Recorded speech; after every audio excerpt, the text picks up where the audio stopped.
Hello, welcome back. Oh, we have something to talk about today.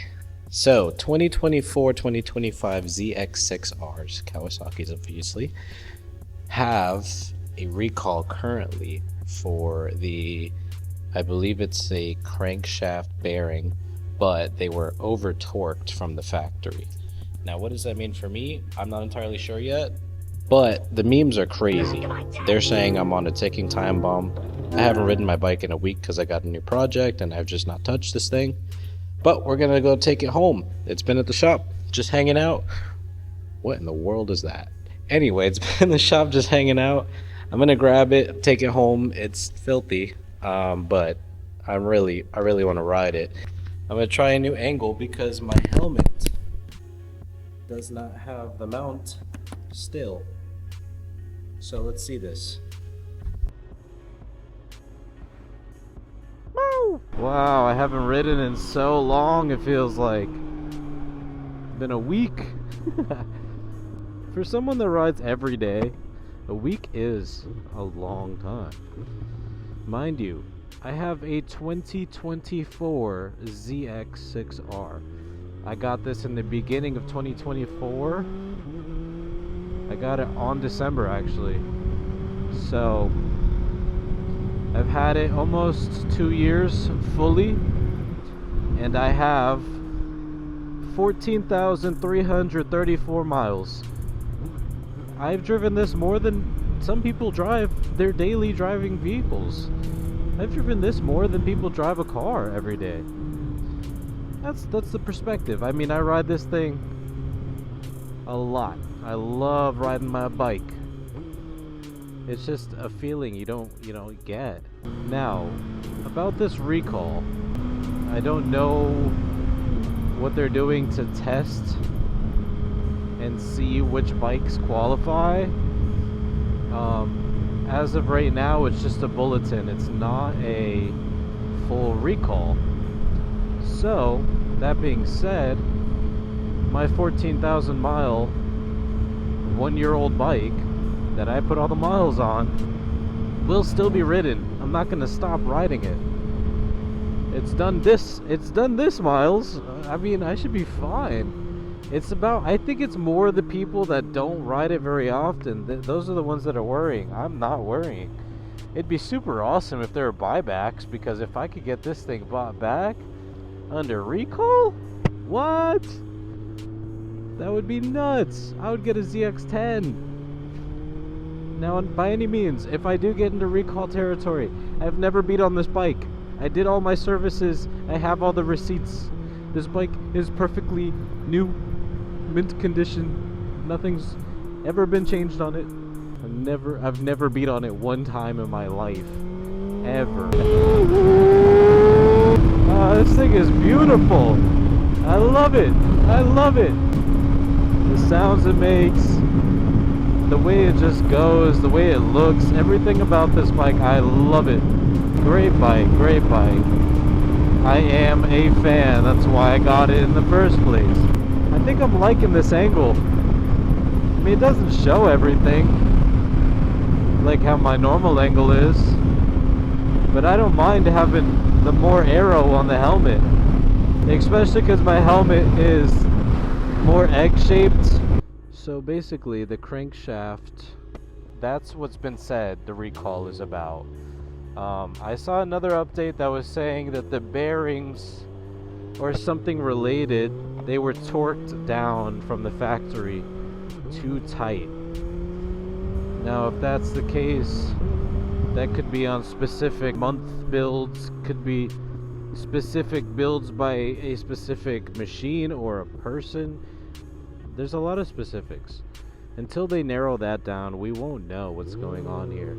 And until they narrow that down, imagine if like they pushed out a recall and it just blew your motor up.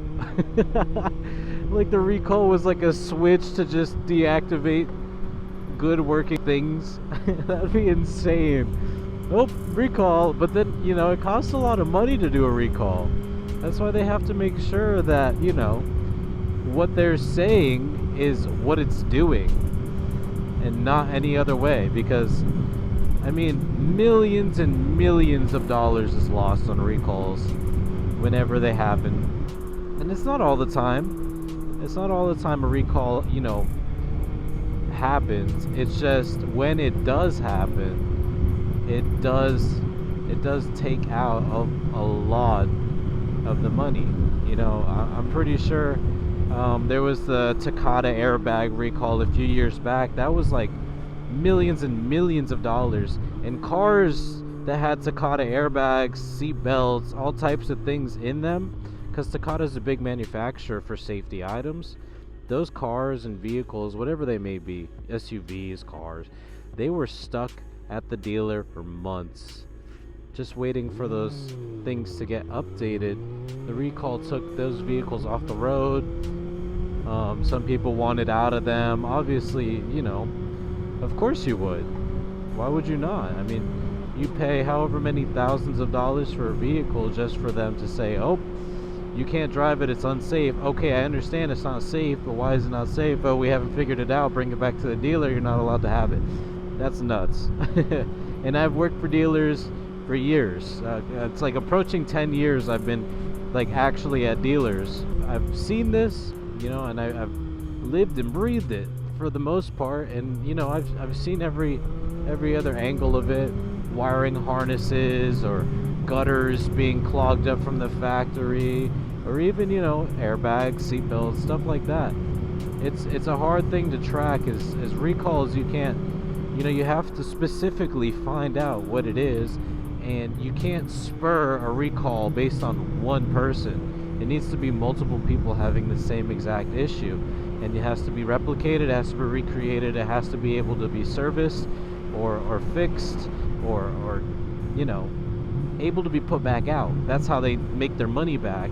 You know, in the first year of vehicles, and I understood this because I'm in the industry, the first year of vehicles is where you have the most recalls and issues. It's because they haven't done all the R&D that you need to do to put a vehicle on the road. They want to just put it out. And now you see it more than ever nowadays.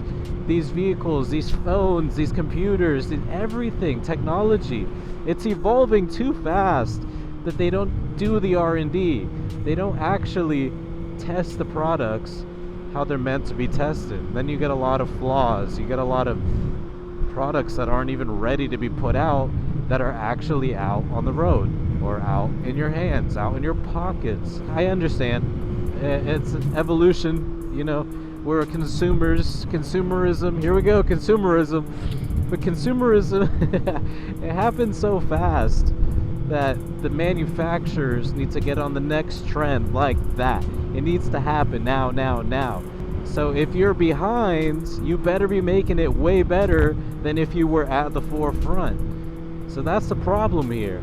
We're consumers. Vehicles used to go 10 years without issues. Vehicles from the early 2000s are still out on the road right now. I just bought a freaking Toyota 4Runner from 1998.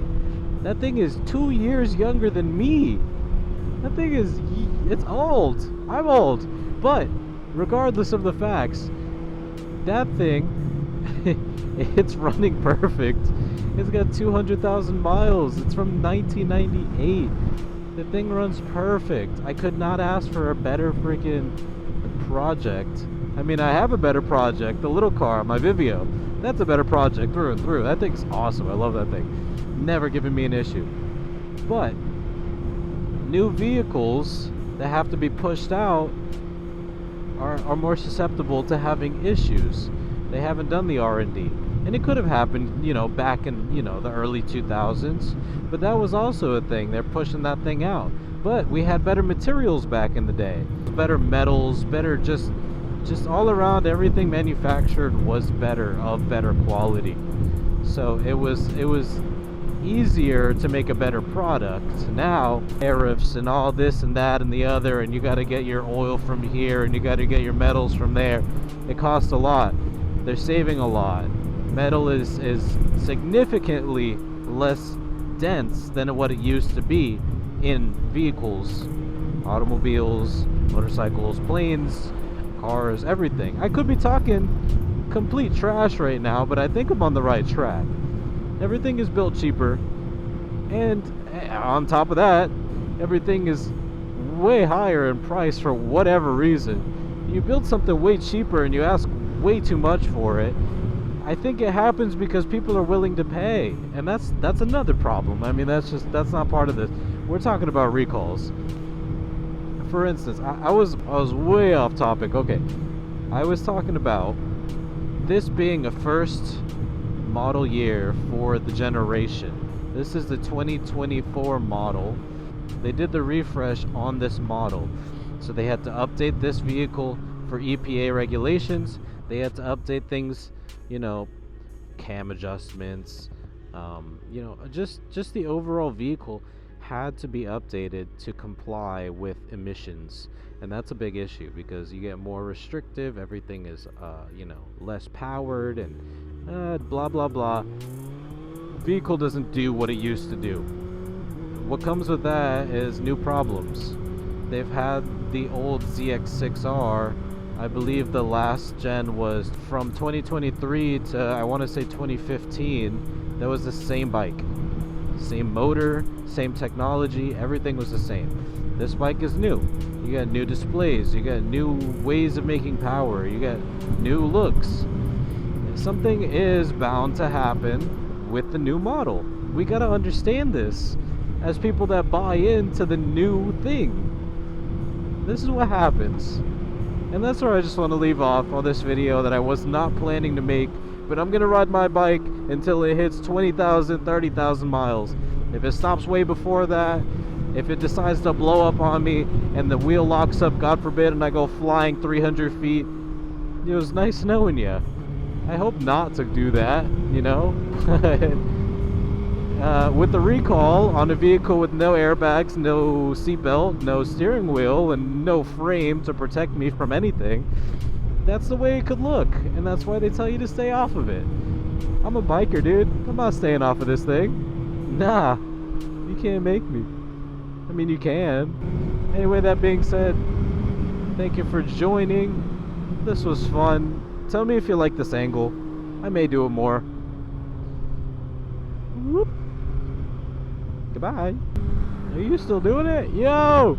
Hold on. Yeah. Yo! I can do that with this camera. Look at that little guy. Look at him go. Look at him go. Goodbye.